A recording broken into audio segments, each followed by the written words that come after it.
नमस्कार। अनंत क्लासेस में आप लोगों का स्वागत।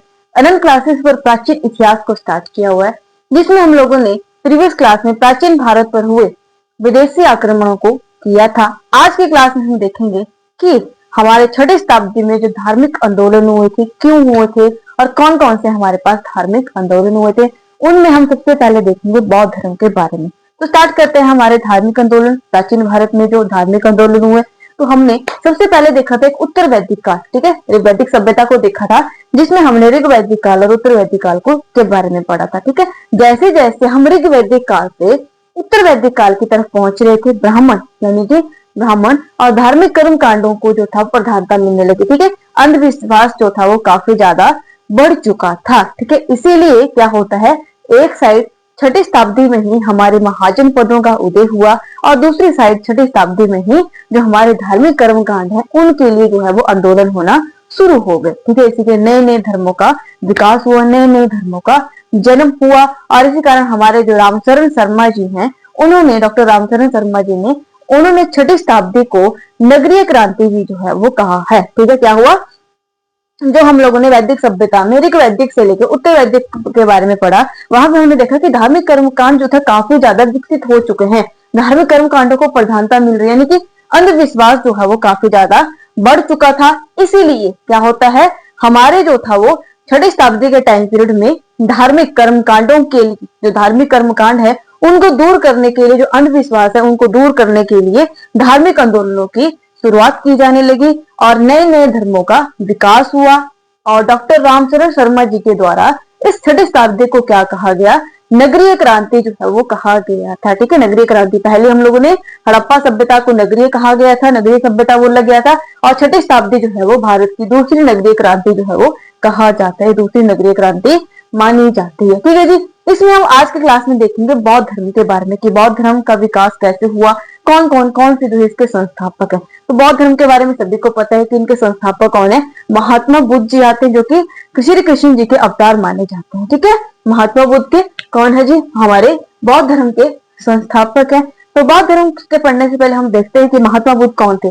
तो महात्मा बुद्ध का जन्म या बचपन का नाम पहले देखते हैं। तो बचपन का नाम था इनका सिद्धार्थ। क्या था जी बचपन का नाम, बचपन का नाम था महात्मा बुद्ध जी का सिद्धार्थ। अब सिद्धार्थ जो था महात्मा बुद्ध कैसे कैसे बने देखते हैं। तो इनके बारे में जब ये पैदा होते हैं, इनके बारे में भविष्यवाणी की जाती है। ठीक है, ऋषि थे, उन्होंने ये भविष्यवाणी करी, या तो ये बहुत बड़ा सम्राट बनेगा या तो बहुत बड़ा जो है वो सन्यासी बनेगा। इसीलिए जो इनके पिता थे सुधोधन, उन्होंने क्या किया, इनका सारे शिक्षा वगैरह सारी जो है वो कहाँ पे, राजमहल के अंदर ही जो था कर दी थी, कि ऐसा ना हो कि बेटा जो है घर से बाहर निकले और वापिस ही ना आए। ठीक है, और इसलिए इनकी छोटी या कम उम्र की अवस्था में ही क्या कर दी गई थी, इनका विवाह कर दिया गया था। ठीक है, अब देखते हैं यहाँ पे क्या होता है, इनका जन्म। तो इनका जन्म 563 ईसा पूर्व में नेपाल के तराई में स्थित कपिल वस्तु के लुम्बिनी गांव में। ठीक है, कहाँ पे, नेपाल में जन्म हुआ, नेपाल के तराई में कपिल वस्तु स्थित कपिल वस्तु के लुम्बिनी गांव में साल वृक्ष के नीचे। ठीक है, साल वृक्ष के नीचे शाक्य ऋषि कुल में हुआ था। क्या थे, शाक्य क्षत्रिय थे ये। ठीक है, महात्मा बुद्ध कौन थे, क्षत्रिय थे, क्षत्रिय कुल में जो था इनका जन्म हुआ था। फिर से रिपीट कर रही हूँ, बचपन का नाम था सिद्धार्थ।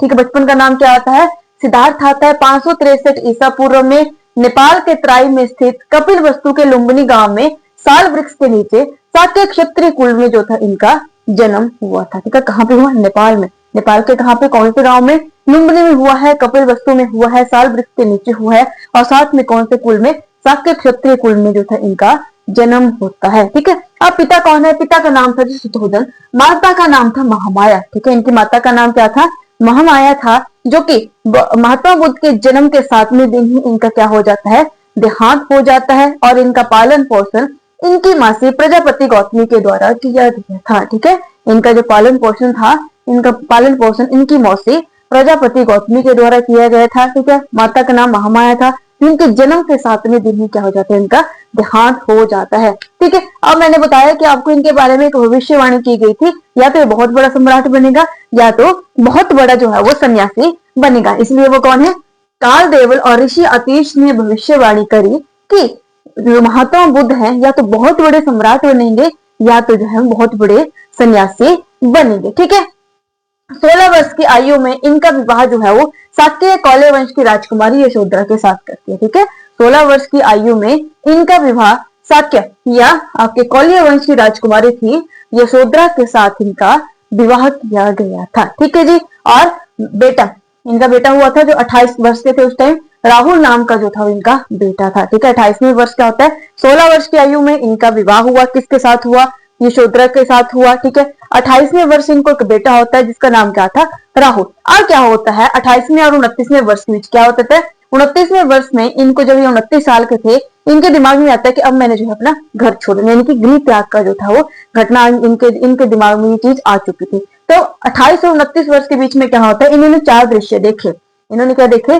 4 दृश्य देखे। एक इन्होंने देखा बूढ़ा व्यक्ति। ठीक है। एक क्या देखते हैं, एक बूढ़ा व्यक्ति देखते हैं, एक देखते हैं बीमार व्यक्ति, एक देखते हैं मृत व्यक्ति। ठीक है। और एक है प्रसन्न मुद्रा में बैठा हुआ सन्यासी। जब ये आपके बूढ़ा व्यक्ति को, वृद्ध व्यक्ति को देखते, तो वृद्ध व्यक्ति आपको पता है बुजुर्ग लोग जो है वो क्या होते हैं, बहुत परेशान होते हैं।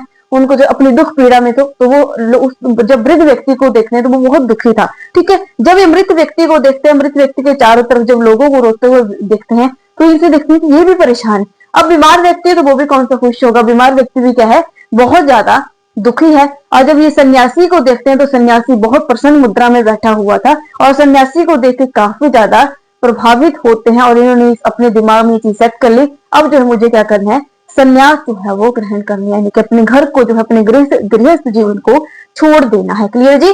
4 दृश्य देखे, वृद्ध व्यक्ति, रोगी, मृत और सन्यासी। और इन चारों दृश्यों का वर्णन कहाँ पे किया गया है, मध्यम निकाय में जो है वो किया गया है। बौद्ध ग्रंथ है मध्यम निकाय में जो है वो बौद्ध, जो महात्मा बुद्ध ने 4 दृश्य देखे थे जिसके इनके मन में वैराग्य उत्पन्न हुआ था, संन्यास धारण करने की भावना उत्पन्न हुई थी, तो ये 4 दृश्य ये आते हैं, वृद्ध, रोगी और मृत और एक सन्यासी जो कि प्रसन्न मुद्रा में बैठा हुआ था। और इन चारों दृश्यों का वर्णन कहाँ पे मिलता है जी, मध्यम निकाय में मिलता है। और 29 वर्ष की आयु में, ठीक है, 28वें वर्ष इनको क्या हुआ था, बेटा हुआ था जिसका नाम राहुल था। और 29 वर्ष में इन्होंने क्या कर लिया, घर छोड़ने का निर्णय लिया। और घर छोड़ा किसके थ्रू, घर छोड़ा इन्होंने अपने घोड़े कंथक और सारथी था चन्ना।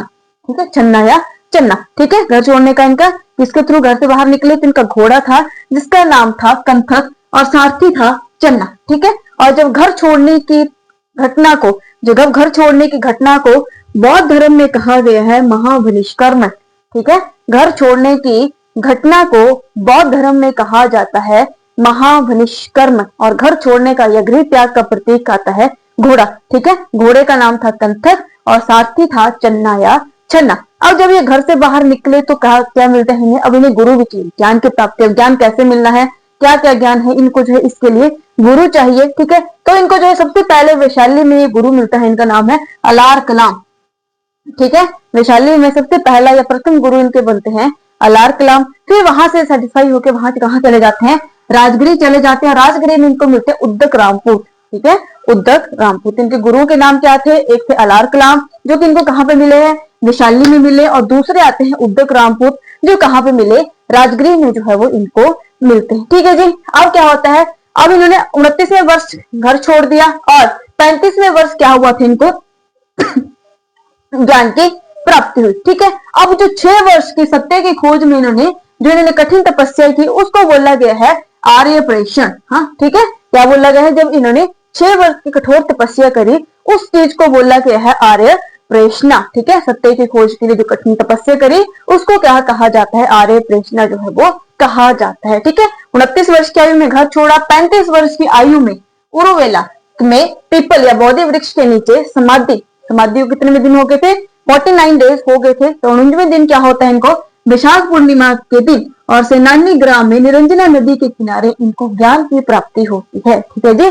सिद्धार्थ को 35 वर्ष की आयु में उरुवेला में पीपल वृक्ष के नीचे, विशाख पूर्णिमा का दिन था, निरंजना नदी के किनारे थे और सेनानी ग्राम था, उस दिन इनको क्या होता है, ज्ञान की प्राप्ति होती है। और इस घटना के बाद सिद्धार्थ महात्मा बुद्ध के नाम से प्रसिद्ध हुए। किस नाम से, महात्मा बुद्ध के नाम से जो है वो सिद्धार्थ प्रसिद्ध हुए। और बौद्ध धर्म ग्रंथों में इस घटना को कहा जाता है संबोधि। ठीक है, बौद्ध धर्म ग्रंथों में इस घटना को बोला गया है संबोधि जो है वो कहा जाता है। ज्ञान की प्राप्ति होगी, सिद्धार्थ जो है वो महात्मा बुद्ध बन गए। ठीक है, 28 वर्ष की आयु में इनको बेटा होता है जिसका नाम था राहुल। ठीक है, 29 वर्ष की आयु में इन्होंने क्या कर दिया, घर छोड़ दिया। 35 वर्ष की आयु में इनको क्या होती है, ज्ञान की प्राप्ति होती है विशाख पूर्णिमा निरंजना नदी के किनारे और सेनानी गांव में। ठीक है, अब क्या होता है, अब इन्होंने उपदेश दिए थे, तो इन्होंने क्या किया, पहला उपदेश इन्होंने दिया था हमारा सारनाथ में। ठीक है, इनकी जो बौद्ध धर्म की जो भाषा थी वो थी पाली। ठीक है, बौद्ध धर्म की कौन सी भाषा थी, पाली। तो इन्होंने जो था अपना पहला उपदेश सारनाथ में पाली भाषा में 5 शिष्यों को दिया था। ठीक है, सारनाथ में 5 शिष्यों को दिया था और बौद्ध धर्म ग्रंथों में इस घटना को कहा गया है धर्म चक्कर परिवर्तन। ठीक है, क्या कहा जाता है, धर्म चक्कर परिवर्तन जो है वो कहा जाता है इस घटना को। पहला उपदेश कहाँ पे दिया, सारनाथ में, कौन सी भाषा में, पाली भाषा में। कितने शिष्यों को दिया, तो 5 शिष्यों को दिया और इस घटना को क्या बोला गया है, तो धर्म चक्कर परिवर्तन जो है वो कहा जाता है बौद्ध धर्म ग्रंथों में। ठीक है जी, सबसे ज्यादा उपदेश जो है कहाँ पे देते हैं, तो कौशल की राजधानी श्रावस्ती में इन्होंने सबसे ज्यादा उपदेश दिए। ठीक है, और जब इन्होंने सबसे ज्यादा उपदेश कौशल की राजधानी श्रावस्ती में दिए तो सबसे ज्यादा अनुयायी इनके कहाँ से होंगे, कौशल से ही जो इनके होंगे। ठीक, जहां पे उपदेश दिया वहीं से सबसे ज्यादा इनके शिष्य जो है इस धर्म को मानने वाले होंगे। तो कौशल में ही सबसे ज्यादा इनके अनुयायी थे। इनका प्रधान शिष्य था उपाली और प्रिय शिष्य था अनंत।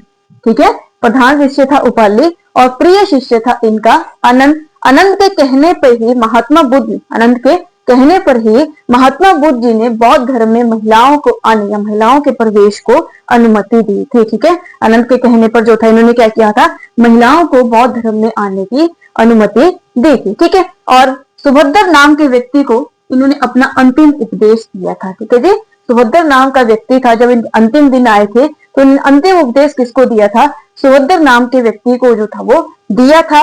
और 483 ईसा पूर्व में 80 वर्ष की आयु में, ठीक है, बीमार हुए थे, तो 80 वर्ष की आयु में हिरण्यवती नदी के किनारे 2 साल वृक्षों के बीच कुशीनगर में इनका देहांत हुआ था। ठीक है जी, 483 ईसा पूर्व में 80 वर्ष की आयु में हिरण्यवती नदी के किनारे 2 साल वृक्षों के बीच कुशीनगर में इनका जो है वो देहांत हुआ था। और इस घटना को बौद्ध धर्म ग्रंथों में कहा गया है महापरिनिर्वाण। क्या कहा जाता है जी, महापरिनिर्वाण जो है वो कहा जाता है। ठीक है, पहला हमने पढ़ा घर छोड़ने की घटना को क्या कहा गया, महाविनिष्क्रमण कहा गया। ज्ञान प्राप्ति की घटना को क्या कहा जाता है, संबोधि कहा जाता है। जब प्रथम उपदेश दिया तब क्या बोला गया, बौद्ध ग्रंथों में धर्म चक्कर परिवर्तन कहा गया। और मृत्यु को क्या कहा गया बौद्ध ग्रंथों में, महापरिनिर्वाण जो है वो कहा जाता है। ठीक है, ब्राह्मण या हमारे उत्तर वैदिक काल में जो धार्मिक कर्मकांड जो था उनका विकास हुआ था, इन सभी की जो है वो रोकने के लिए 6ठी शताब्दी में धार्मिक आंदोलनों की शुरुआत हुई थी। तो हमने आज किया बौद्ध धर्म को, आगे हम इसके देखेंगे बौद्ध धर्म के कितने उपदेश थे। ठीक है, उनके धर्म कौन से हैं, ठीक है, शिक्षाएं त्रिरत्न कौन कौन से हैं, इनके ग्रंथों के बारे में जो है हम नेक्स्ट वीडियो में देखेंगे। अगर आपको टॉपिक क्लियर हुआ हो तो वीडियो को लाइक कीजिएगा और चैनल को सब्सक्राइब कीजिएगा। Thank you and all the best.